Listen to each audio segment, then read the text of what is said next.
All right. For you might want to call it Agony of a Witch Part 1 and 2. I don't know why there's a separate title for these two. Agony of a Witch, I'm sorry. I don't like violence. I don't like meanness. I don't like depression. There's enough depression in the world. I don't like this episode. I do like, yes, the Ida and Lilith fight. It was great. It was fantastic. It was just depressing throughout. The only good thing that happened besides seeing Ida and Lilith fight is watching. I took down all the Emperor's guards and I possessed one. This is a god right here. I'm a god now. I can take over anyone.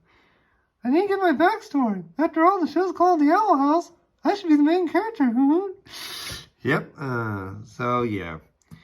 Ida succumbs to the owl curse thanks to Lilith backstabbing her own younger sister. We thought Ida was the older sister at one point, but really it was just the curse making her look older. Yeah, and my goodness.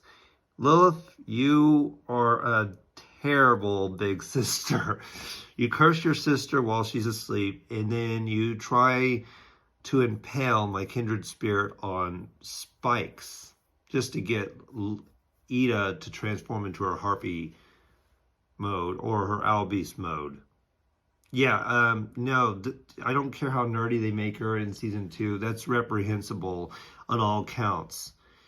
Yeah, she could have been, Lilith should have been tried for murder or attempted murder anyway. That was really, really excessively dark. And we got the average. Yeah, it's fine. This could have been an hour-long special to make up for the fact there was only 19 episodes in this season. It was nice to see my kindred spirit growing into her own and becoming very extremely strong. Apparently for no reason. We never got to see Luce really train with these glyphs. We don't really know how these glyphs really work. Sorry about the annoying emojis. They're just annoying. It would be nice to actually see Luce perfect her glyphs and show herself getting stronger in training. At least a montage or something. No, she's just automatically strong for no reason because the plot says so. Plus, she needed to be strong to be able to even match wits with the Emperor, who was just toying with her. The Emperor is just a terrible person and just, he's just a religious colonizer fanatic. That's all he is. So, in any case, that was season 1. Now to season 2. As you can tell, it only has episode 1 through 10 of season 2. I'm going to put this at average. It's a good way to start the show. Yeah, separate tides. Luce blames herself, and this is going to be a huge ongoing issue with the series come season 2B. Oh, man.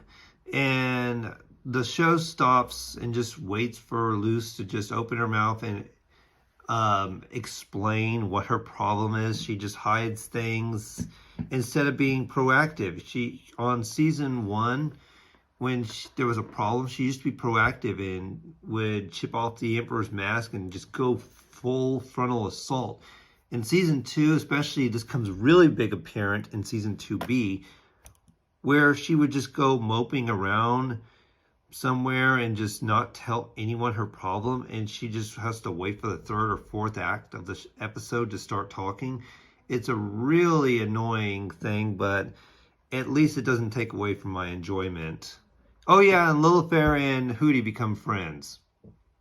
Okay, it's nice that Hootie has a friend. Too bad it has to be Lilith. It'd been nice if it was Luce and King, but yeah.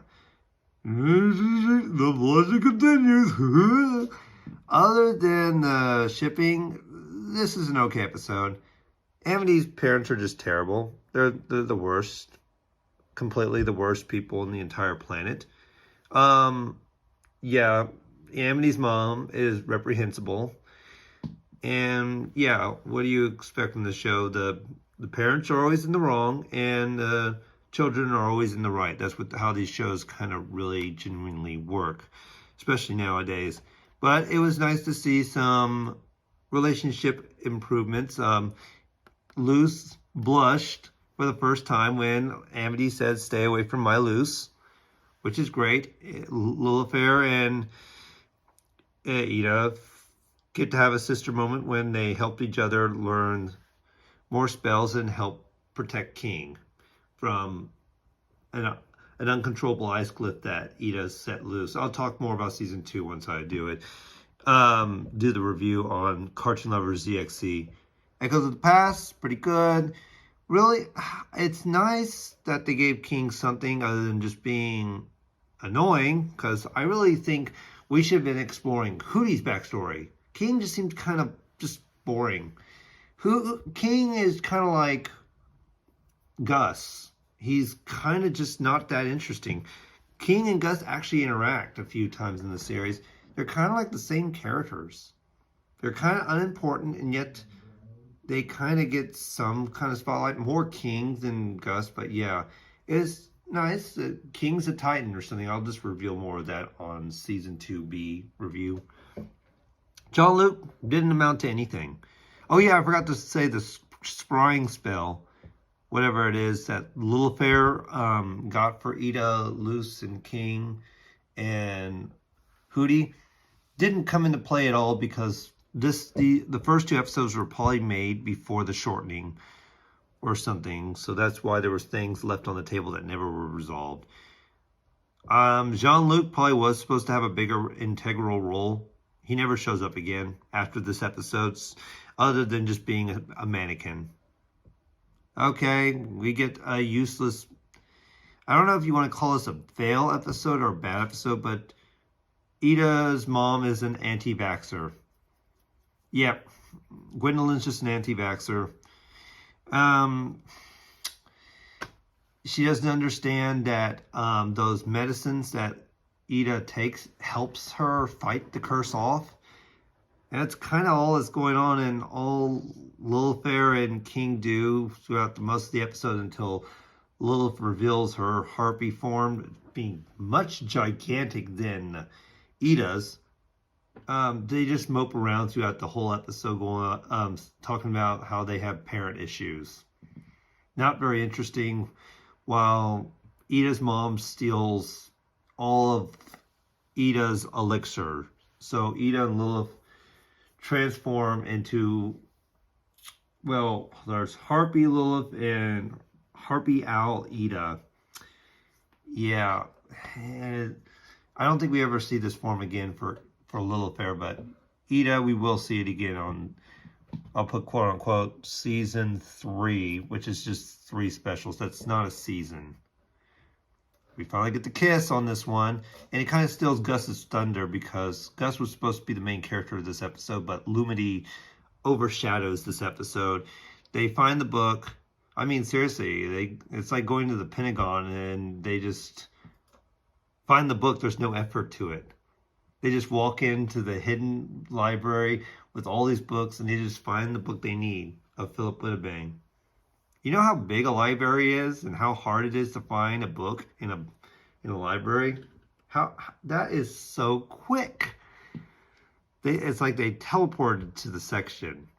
And Gus has a subplot that should have been the main focus, where he shows how useful illusion magic is with some teenagers from another school that I never really cared too much.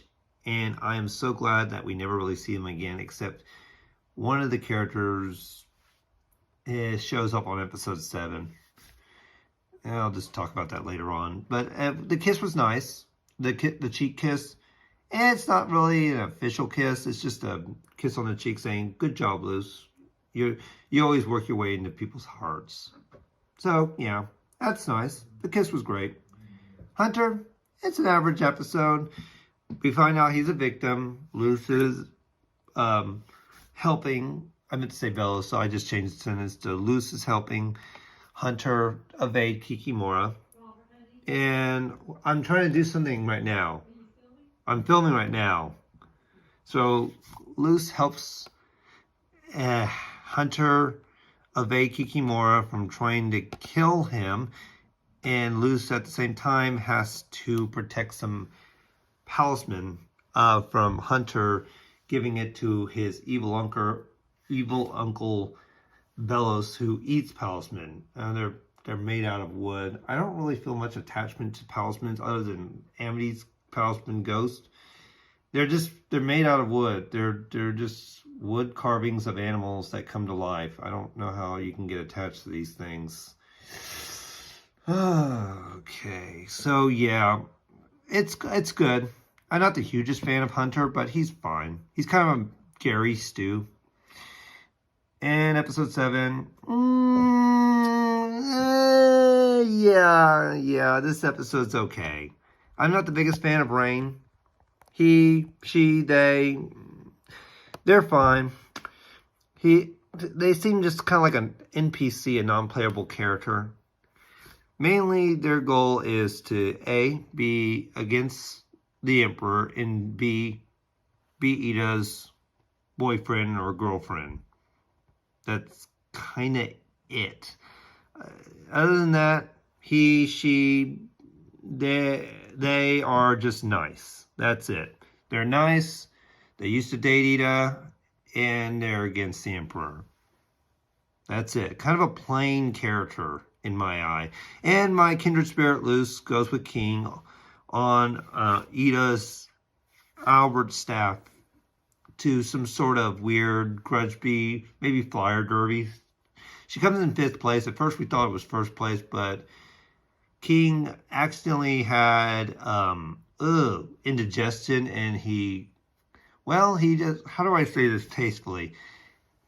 He kind of spilled his lunch all over my kindred spirit, and that's what caused him to lose the race. That's unfortunate.